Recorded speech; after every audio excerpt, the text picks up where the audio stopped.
your kitchen isn't messy. It's unclosed.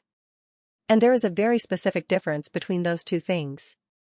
A messy kitchen needs a deep clean. An unclosed kitchen needs something Japan figured out generations ago, one 5-minute sequence, done at exactly the right moment, that closes the day before the mess ever gets the chance to compound. One reset. 5 minutes. Done tonight, and every night after, and it explains why some kitchens never seem to spiral into a Saturday morning disaster, while others hit that point every single week without fail, using the same amount of cooking, the same number of dishes, the same size family. Stay with me until the final section, because that's the part that determines whether this becomes a genuine nightly habit or something you do twice and quietly abandon by the weekend. Without it, the 5 minutes will feel like effort every single night, indefinitely. With it, you stop having to talk yourself into starting at all. But first, the part that's going to surprise you most isn't about cleaning technique. It's about the order you do things in during those 5 minutes, and getting that order wrong is the single biggest reason people try a nightly reset once, find it takes 20 minutes instead of 5, and never attempt it again. Let's begin. Most of us think about the kitchen the wrong way. We treat cleaning it as a response, something that happens once the mess has already become obvious enough to bother us, usually once a week, usually on a day we'd rather be doing something else. We clean until it looks right, then wait for it to slide back into chaos, then clean again. The kitchen never actually stays clean. It just cycles between two states, over and over, forever. Japan doesn't run the kitchen that way. In Japan, the kitchen is treated less like a room that gets dirty and more like a space that gets closed, a specific, brief, end-of-day ritual that returns it to a fixed baseline before anyone goes to bed, so the next morning never inherits the previous day's unfinished business. There is a concept behind this called Katazuke, putting things back in order, treated as its own discrete daily action distinct from cleaning itself. And there is the broader idea of Soji, the practice, rooted in Zen temple tradition, of maintaining a space through brief, consistent daily attention rather than periodic, exhausting effort. The 5-minute reset in this video is built directly on both principles. Let's go through exactly how it works, exactly what order it happens in, and exactly why almost everyone who's tried something like this before was doing the sequence in a way that made it take 4 times longer than it needed to. Here's the reframe you need before any of the steps will make sense. Most people assume the reason their kitchen gets overwhelming by the weekend is that they simply didn't clean enough during the week.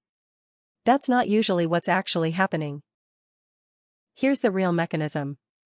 Every unwashed pan, every crumb-covered counter, every out-of-place item left overnight isn't just a small mess. Psychologically, it functions as what's called an open loop, a concept from the Zeigarnik effect, the well-documented finding that the brain fixates on unresolved tasks far more persistently than completed ones.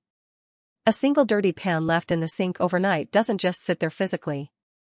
It sits there as a low-grade, unresolved signal, and here's the part that actually explains the weekend spiral: unresolved messes don't stay the same size. They compound, because an already messy counter measurably lowers the bar for what counts as an acceptable next mess. One dirty pan becomes an acceptable place to set a second dirty pan. A cluttered counter becomes an acceptable place for tomorrow's mail. By Thursday, what started as one open loop from Monday has multiplied into a dozen, and undoing all of them at once is what turns into the dreaded Saturday morning kitchen overhaul. A kitchen closed every single night never gets the chance to compound this way, because there's no accumulated permission for the next mess to build on. Every morning starts from the same clean baseline the previous morning did. The shift: you're not failing to clean enough during the week. You're failing to close the kitchen at the end of each day, and those are two completely different problems with two completely different solutions. One requires more effort. The other requires 5 consistent minutes. That's part 1. Now, part 2 is where the actual sequence begins, and why doing the steps in the wrong order is the reason this always seems to take longer than promised. Most people, when they attempt something like a nightly kitchen reset, start by wiping the counter. This feels intuitive. It is, structurally, the least efficient possible place to start, and it's the single biggest reason a 5-minute reset attempt turns into 15 or 20. Here's why order matters this much. If you wipe a counter that still has items sitting on it, a cutting board, a spice jar, a mail pile, you end up wiping around those items, and then wiping the same section again once they're finally moved, effectively doing the same square footage of counter twice. Similarly, if you wash a dish before returning the other clean dishes to their place, your workspace stays cluttered for the entire wash, slowing down every single motion. The correct order, the order the 5-minute version actually depends on, is, first, everything gets returned to its place. Every item on the counter that has a home goes to that home, in one continuous pass, before a single wipe or wash happens. This alone typically clears 70 to 80% of the visual mess in under 90 seconds. Because most kitchen clutter isn't dirt, it's just displaced objects. Only once the surfaces are physically clear of stray items does wiping become fast, because you're now wiping one continuous, unobstructed surface instead of navigating around a dozen small islands of stuff. The shift, the same 5 minutes, spent putting things away first and wiping second, covers dramatically more ground than the same 5 minutes spent wiping first and moving things around as you go.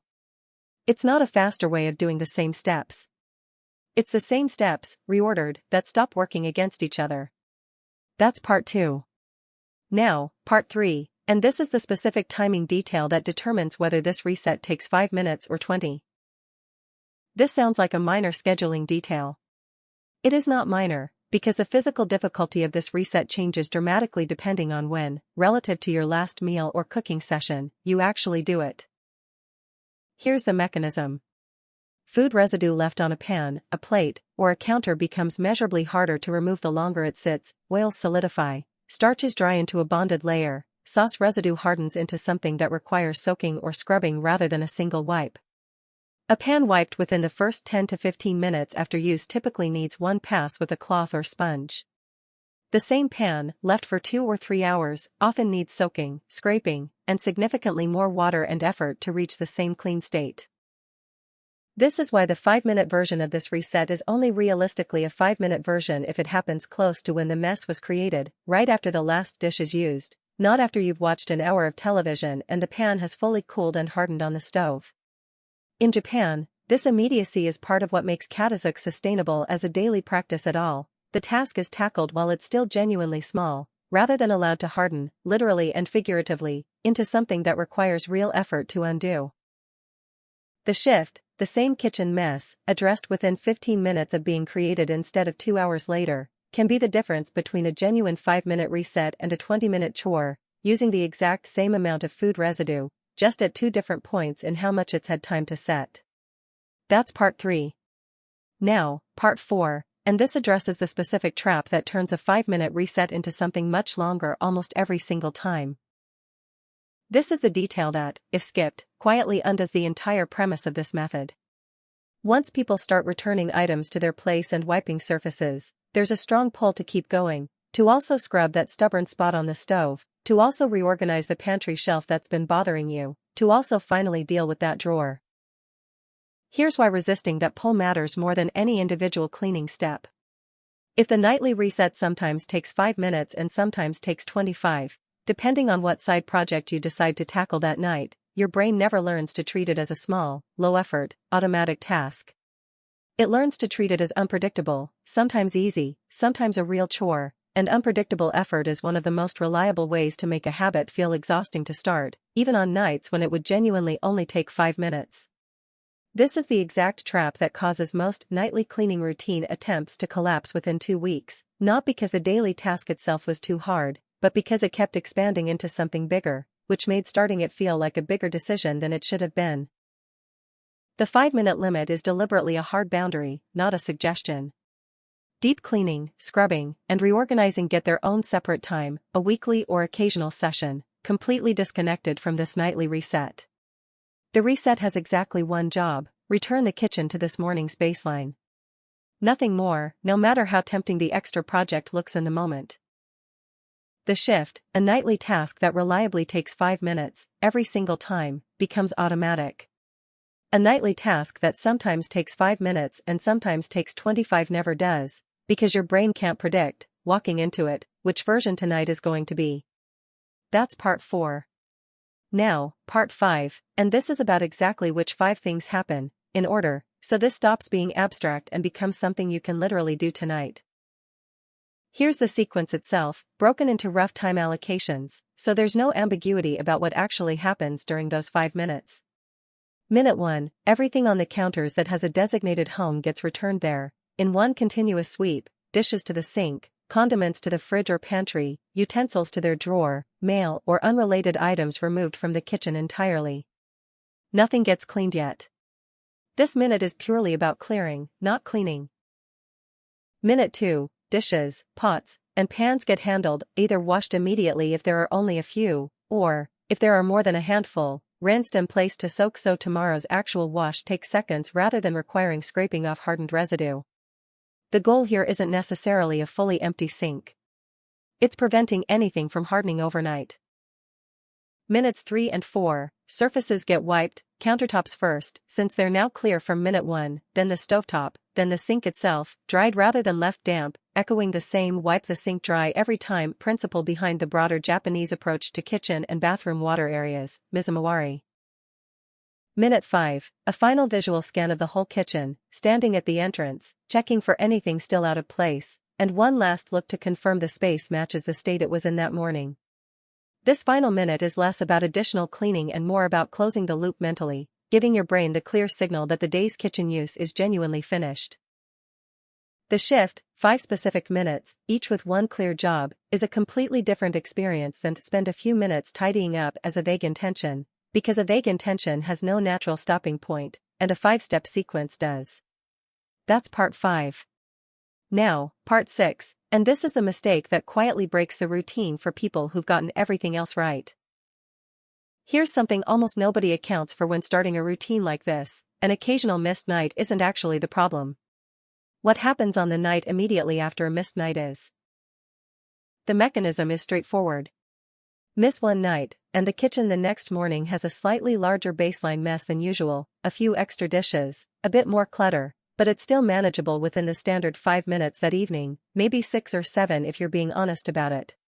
Miss 2 nights in a row, however, and the accumulated mess starts to cross the threshold where the reset genuinely can't be done in 5 minutes anymore, which is exactly the moment most people abandon the routine entirely, telling themselves it doesn't really work because tonight's version took 25 minutes instead of 5. The fix here isn't perfection. It's a simple internal rule: never let 2 nights pass without doing at least the core version of the reset, even an abbreviated one. One missed night is a rounding error the system easily absorbs. 2 in a row is usually the actual point where the accumulated mess starts to compound the way it always used to before this routine existed. The shift: you don't need a perfect streak for this to work. You need a personal rule that treats 2 consecutive missed nights as the actual line worth protecting, because that's the specific threshold where 5 minutes quietly turns back into 25. That's part 6. Now, the final part, the one I told you at the very beginning, determines whether this becomes a permanent habit or a 2-week experiment. This last part isn't a cleaning step at all. It's about the single biggest reason well-intentioned nightly routines quietly dissolve after a couple of weeks, and it has nothing to do with the routine itself. Here's what happens without this piece. "I'll do the kitchen reset sometime this evening" is a vague intention, and vague intentions compete against every other pull on your evening: the couch, the TV, the exhaustion that sets in the moment you sit down. Once you sit down after dinner, getting back up to do 5 minutes of kitchen work requires overcoming inertia that didn't exist a few minutes earlier, and on a tired night, that inertia wins more often than not. The far more reliable version of this habit treats the reset as the literal last action of the meal itself, not a separate task scheduled for later in the evening, but the direct, immediate continuation of finishing dinner, done before you sit down anywhere at all. This mirrors the broader Japanese principle of Soji, daily maintenance tied to a specific, unavoidable trigger, the end of the meal, rather than left as an open-ended intention to be squeezed in at some point. When the trigger is fixed and immediate, the habit doesn't require a decision each night. It simply becomes the next automatic step after the last bite of dinner, the same way clearing your own plate already is for most people. The shift: you don't need the willpower to talk yourself into getting up off the couch later in the evening. You need the reset to happen before you ever sit down in the first place, attached directly to the end of dinner, so there's no gap of comfort and inertia for the habit to lose to. That's the final part. Here is everything in one breath. Understand that your kitchen isn't dirty, it's unclosed, and closing it nightly prevents the compounding that turns into a Saturday overhaul. Put things away first, wipe second, never the reverse. Do it within minutes of the last dish being used, while the mess is still soft, not hours later once it's hardened. Keep the 5-minute limit as a hard stop, with deep cleaning strictly reserved for its own separate time. Follow the 5-step, minute-by-minute breakdown exactly as laid out. Never let 2 nights pass in a row without at least the core version. And anchor the entire reset to the literal end of dinner, before you sit down anywhere, so it never has to compete with the couch. 5 minutes. No new products, no new tools, nothing you don't already own. It begins tonight, the moment you finish your last bite of dinner. Your kitchen isn't a mess because you're behind on cleaning. It's a mess because nobody ever handed you the 5-minute version of closing it, so every night's small, easy mess quietly got permission to become next week's overwhelming one. Now you have it. So here's what I want from you before you close this video. Do this tonight, right after dinner, before you sit down anywhere.